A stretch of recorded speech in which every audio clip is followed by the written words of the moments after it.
नमस्कार दोस्तों, आज मैं आपको लेकर जा रहा हूँ उत्तराखंड के चमोली ज़िले में स्थित चाँदपुर गढ़ अर्थात किला। चाँदपुर गढ़ कर्णप्रयाग से लगभग 15 किलोमीटर की दूरी पर स्थित है। आदि बद्री से यह 2-3 किलोमीटर के आसपास स्थित है। रोड से मात्र 500-600 मीटर की दूरी पर यह स्थित है। यह प्राचीन समय का एक ऐतिहासिक गढ़ अर्थात किला है। चाँदपुर राज्य की प्राचीनता ऐतिहासिक, पुरातात्विक साक्ष्यों एवं यहाँ प्राप्त अभिलेखों से ज्ञात होती है। ऐसी मान्यता है कि एक शक्तिशाली राजा कनकपाल संवत 755-699 ईस्वी में मालवा से गढ़वाल पहुंचा था, जिसने संपूर्ण गढ़वाल क्षेत्र पर अपना वर्चस्व स्थापित किया तथा चाँदपुर गढ़ को राजधानी बनाकर स्वयं को राजा सोनपाल का उत्तराधिकारी सिद्ध किया। विद्वानों में अब यह आम धारणा है कि कनकपाल गढ़वाल में पवार राजवंश का संस्थापक था। ऐसी मान्यता है कि भिलंग राज्य के राजा सोनपाल ने चाँदपुर गढ़ में शासन किया। राजा सोनपाल ने अपनी इकलौती पुत्री एवं एकमात्र उत्तराधिकारी का विवाह मालवा से आए कनकपाल से किया।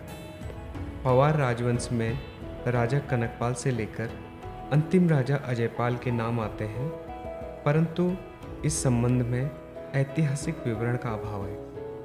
अजयपाल पवार राजवंश का 37वां शासक था। अजयपाल पवार राजवंश का पहला शासक था जिसने 52 गढ़ों को एकीकृत कर अपने अधीन किया तथा इसी कारण यह क्षेत्र गढ़वाल के नाम से जाना गया। चाँदपुर गढ़ के अंतिम राजा अजयपाल ने अपनी राजधानी वर्तमान श्रीनगर गढ़वाल के देवलगढ़ में संवत 1358 ईस्वी में स्थानांतरित की। प्रासाद पहाड़ी के शिखर पर अवस्थित है, जो किले की प्राचीरों, निवास गृहों से घिरा हुआ है। प्राचीर तराशे हुए अत्यधिक मजबूत प्रस्तर खंडों से बनाई गई थी। कहा जाता है कि किले के नीचे घाटी की ओर एक भूमिगत रास्ता खोदा गया था, जो वहां जल उपलब्ध कराता था, जिसका मुख नदी के पास दृष्टिगत है, परंतु प्रासाद में इसका कोई चिन्ह नहीं मिलता। भारतीय पुरातत्व सर्वेक्षण के देहरादून मंडल द्वारा वर्ष 2004 से 7 के बीच उत्खनन कराया गया, जिसमें यहाँ आवासीय भवनों के अतिरिक्त अन्य अवशेषों में लौह निर्मित अस्त्र, तांबे व कांस्य के बर्तन व मिट्टी के पात्र आदि प्रकाश में आए।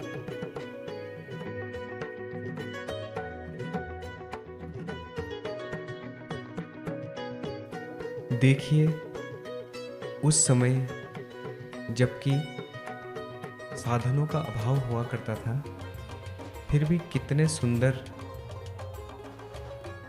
इन पत्थरों को तराशा गया है और कितनी बारीकी से इन पर काम किया गया है।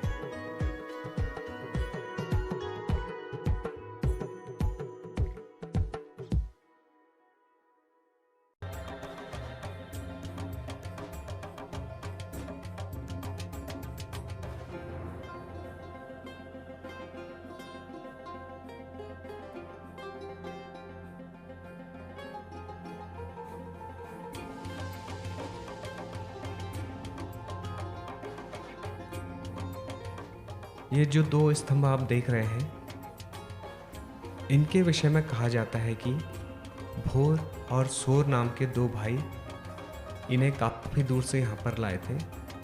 यहाँ पहुँचते पहुँचते कहते हैं कि उनका सीना फट गया था और वास्तव में इतने बड़े स्तंभों को इतनी दूरी तक लाना कोई साधारण कार्य नहीं है।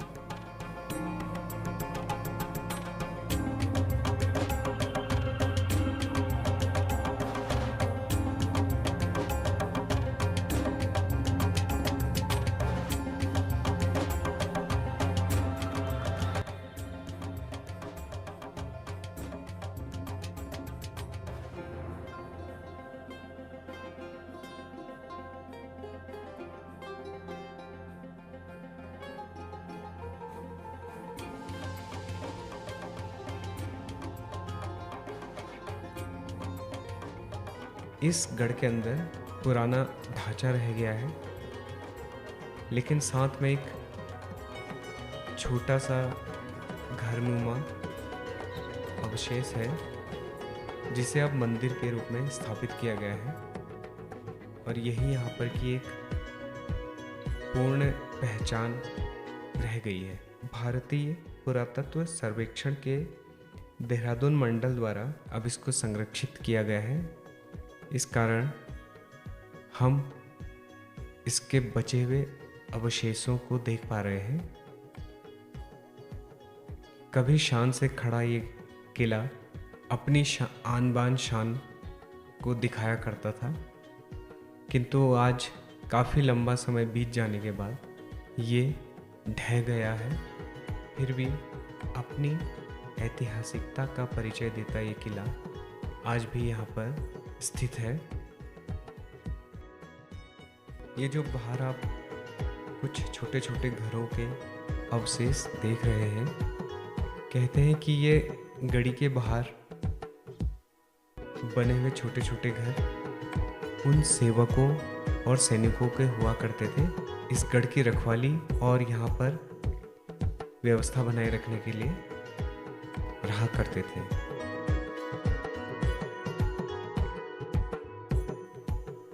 तो ये थी चांदपुर गढ़ अर्थात किले की कहानी और इतिहास। इतिहास में रुचि रखने वालों के लिए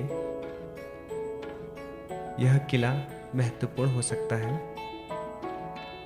ऐतिहासिक जगहों पर घूमने वालों के लिए भी यह एक पसंदीदा जगह हो सकती है। तो आप आएं और इस किले की प्राचीनता देखकर उस समय के लोगों के रहन सहन, उनके द्वारा बनाए गए घरों, उनकी कलाकारी का नमूना देख।